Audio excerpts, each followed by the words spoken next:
Olá, minha amiga, olá, meu amigo, sejam todos bem-vindos aqui no canal do Saber a Lei. Meu nome é Gilberto Vassoli.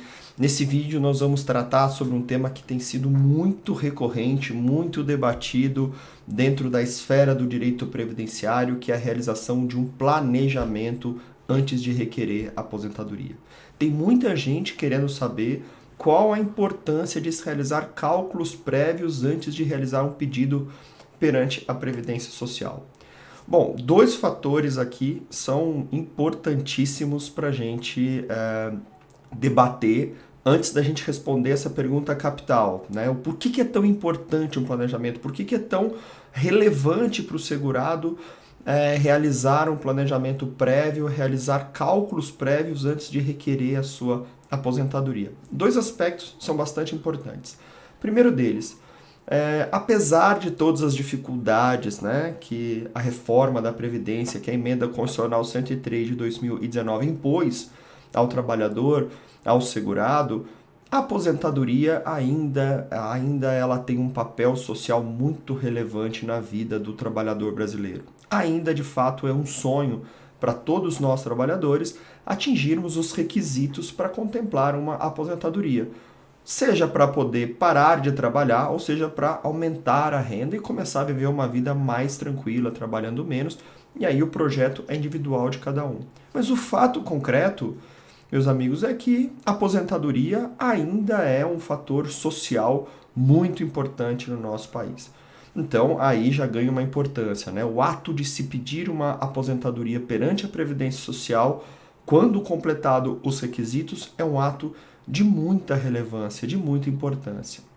O segundo ponto que a gente tem que debater, né, sobre a importância do cálculo prévio, a importância do planejamento, é que a aposentadoria ela é irrenunciável. Então, uma vez que você solicitou perante a Previdência Social, que completou determinados requisitos para concessão, você não pode desistir. Uma vez que você sacou seu fundo de garantia, sacou a primeira parcela da sua aposentadoria, você não pode mais desistir, é irrenunciável, e nós já temos diversas decisões judiciais que contemplaram esse entendimento, essa interpretação da lei.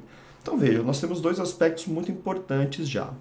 Primeiro, nós temos uma aposentadoria como fator social importante para a vida dos trabalhadores.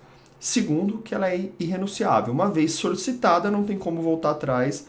Então é importante que saiba o que está pedindo, saiba o melhor momento para se pedir e, principalmente, não atrase o tempo de solicitar essa aposentadoria quando já tem os requisitos e quando já se atingiu o melhor valor possível. O terceiro ponto, para a gente discutir sobre o planejamento previdenciário, é sobre a questão da reforma da Previdência. A reforma da Previdência, que ocorreu em novembro de 2019, impôs ao trabalhador, e isso é uma coisa que tem que se deixar claro, mais dificuldades no acesso da aposentadoria, né? Antes nós tínhamos duas aposentadorias. A aposentadoria por tempo de contribuição, lá exigia 30 anos para as mulheres, 35 para os homens, né? E também tinha aposentadoria por idade, 65 anos. Enfim, nós tínhamos dois tipos de aposentadoria.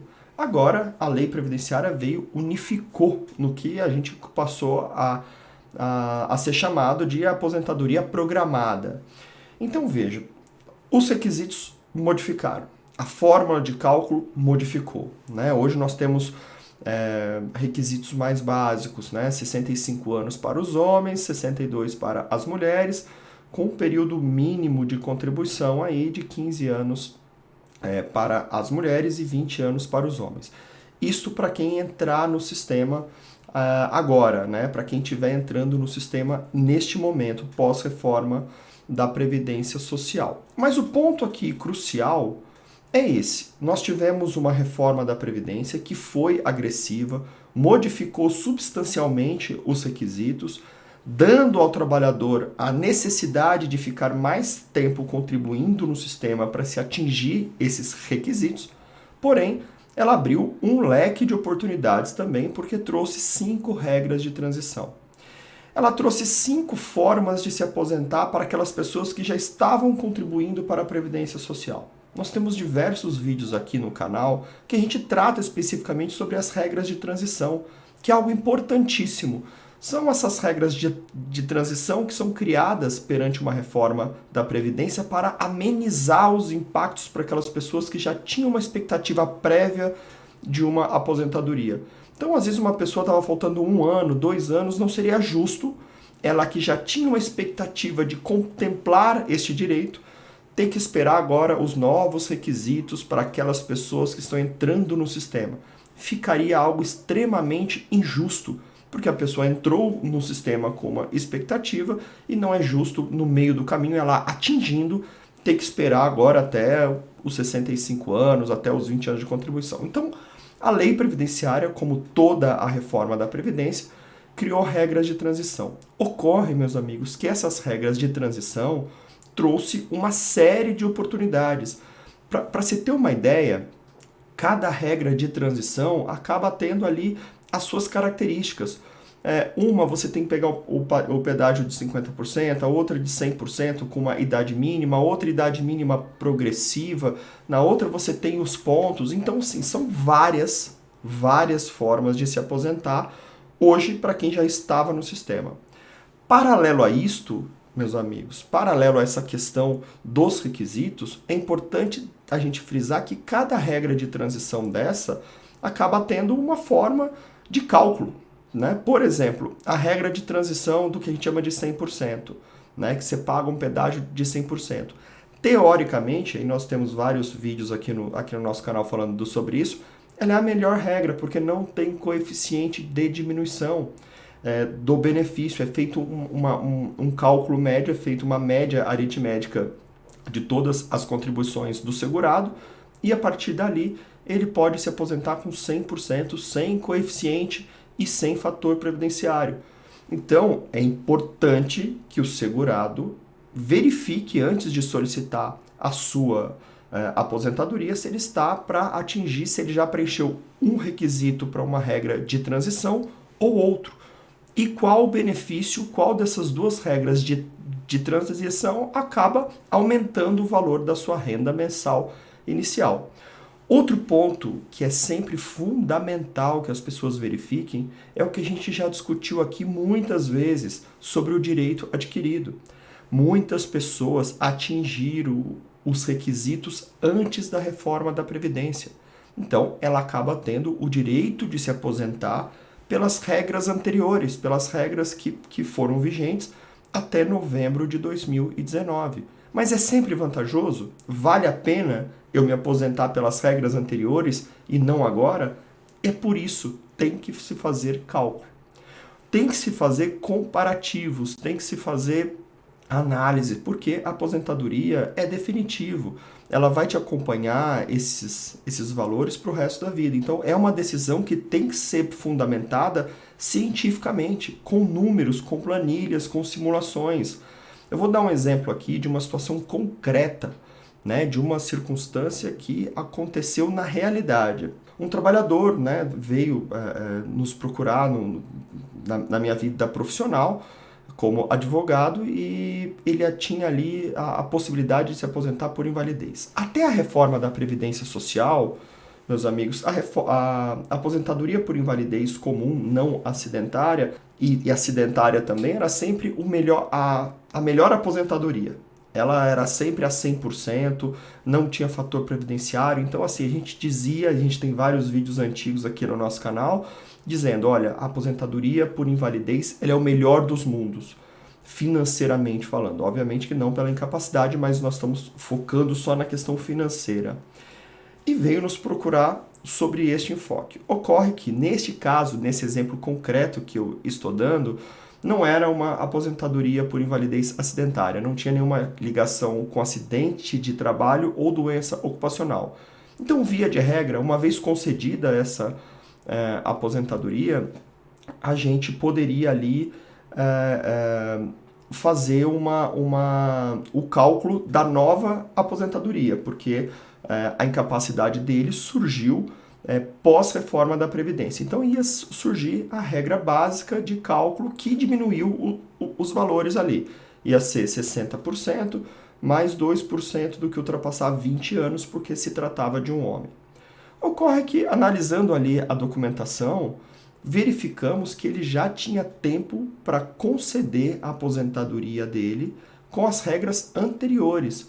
E realizando um comparativo entre a nova fórmula de aposentadoria por invalidez e uma aposentadoria por idade, que ele preencheu os requisitos na lei anterior, seria mais vantajoso a aposentadoria por idade do regime anterior. E aí ele já tinha todos os requisitos. Como ele completou todos esses requisitos, ele acaba tendo direito adquirido antes da reforma, independente do tempo que ele venha a pedir. Ele pode pedir agora, em 2021, mas se ele completou os requisitos até 2019, ele tem esse direito. Então, neste caso, foi feito um cálculo comparativo.